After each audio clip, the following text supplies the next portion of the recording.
All right, what's going on, everybody? I just wanted to make a quick video in regards to a wonderful conversation that I had the other day at Thanksgiving, actually. I was talking to a good friend of ours whose kids are a little bit older, and he was talking about some of the challenges that he's currently handling and working with his wife, our friend, in regards to their daughter. And she's displaying some OCD tendencies, and that's always a challenging thing. There's obviously, we can go down what that is, what that's the body's telling us, and everything else, and that's not what this video is quite about. But one of the things that was brought up in this conversation was we were talking about how she works so hard and she's so in that OCD mindset where everything has to be perfect. Everything has to be perfect. And what we started really getting into was the struggle that my friend was having with being a parent and trying to help their kid through that. And he started bringing up how when he was younger, he was always like, I needed to be perfect. I needed to be perfect. And he was then also talking about the struggles he had working with his daughter, trying to, not blow up on her or get frustrated. And one of the things that I brought up and we were then dove into a little bit was I said to him, I go, it's interesting how so many people who are living their life imperfect are trying to make others perfect.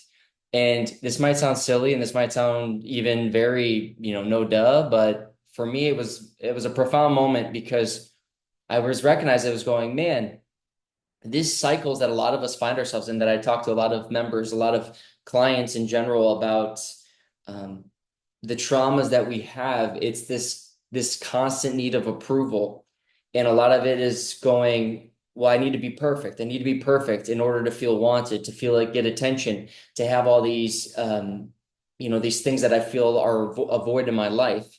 And I just find it fascinating where I look at my own life and my own past and going, wow, the amount of times I've told myself I needed to be perfect in order to fulfill what I thought was missing in my life, this lack of love or this lack of desire. And the traumas that I went through and where it was going, I needed to be perfect to fix things in my life. And some of you may relate to this.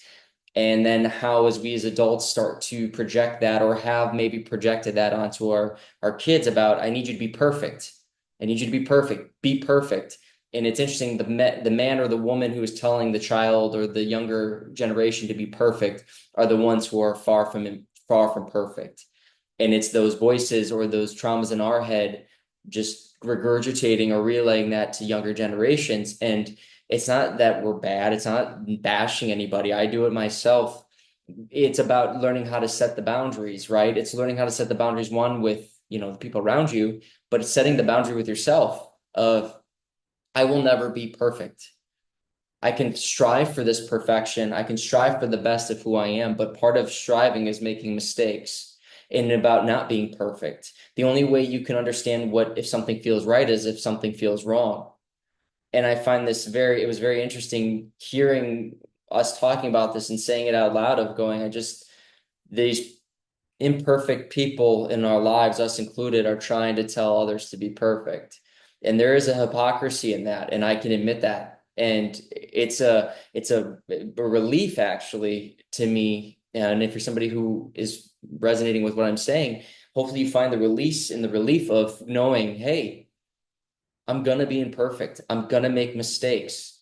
And that's okay if I'm choosing to learn from them. I'm choosing to also set boundaries.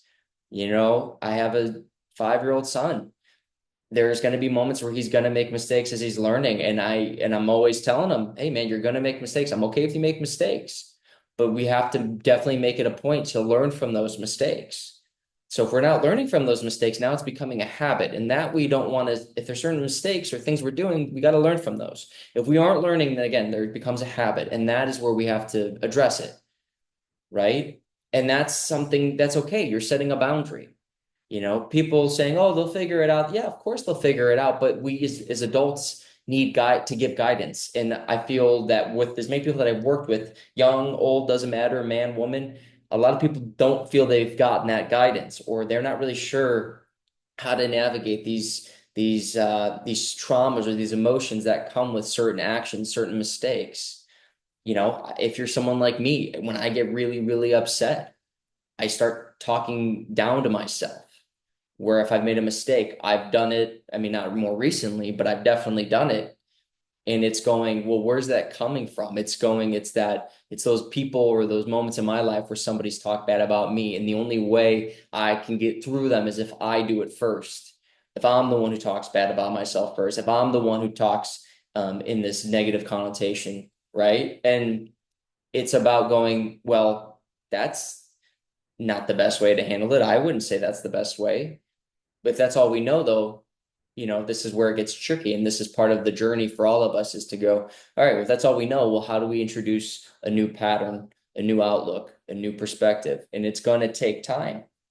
But part of that is knowing that for all those voices in your head that have in the past told you you're not good enough, you need to be better, you know, you're not doing this, and just berating you or bringing you down, feeling belittled.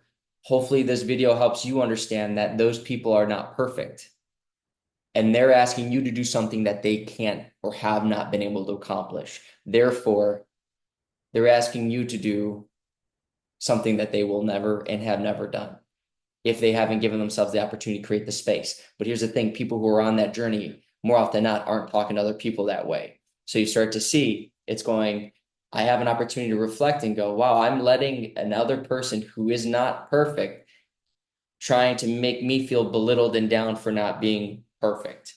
That sounds hypocritical if you ask me. And then going for yourself.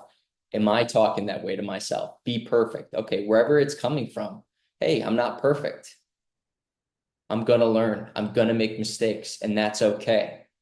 Right? So moving forward, if I'm trying to, I never want to tell my son, you need to be perfect. I never want to tell anyone in my life, you need to be perfect. And I also don't even want to tell myself to be perfect. I want to make mistakes and I want to grow from those mistakes. That in itself, from my point of view, is the closest we'll ever get to perfection. Right? Because we're not just logical beings, we're emotional beings. And through that, you have to be able to know how to navigate the logic of life and the emotion of life. And those are two different languages that are, we carry both of them. So in order to be perfect in every moment, you know, the only thing you can say is, well, learning how to control your emotions. I agree. Absolutely. But with that, again, someone can perceive that differently and then project onto you. And now you're not just dealing with how you handled it, now you're dealing with how other people are handling it and how they are trying to put that in you. So there's a lot of factors that come into this thing we call life. And there's no one's gonna, it's never gonna be perfect. Think about right now, social media, the life, you know, people have is they can do everything great. Hey, I got a page where I'm helping, I'm giving to people. I want to do the right thing. And someone comes in the comments and says, you're doing it wrong. And then it leads down this whole path. And I know a lot of content creators who go through this is going, you're never going to appease everybody. You're never going to be perfect for everybody, nor should you really want to. And that's your choice though. But just think about how much energy you are putting into that is trying to be perfect for those who are imperfect, you know? And this is something I think for myself, I ask for myself, and I will continue exploring. But I hope this video helps you. I hope this gives you some insights, something to think about, something to reflect on. But on that, I hope you all have a wonderful rest of your day, and I'll talk to you soon.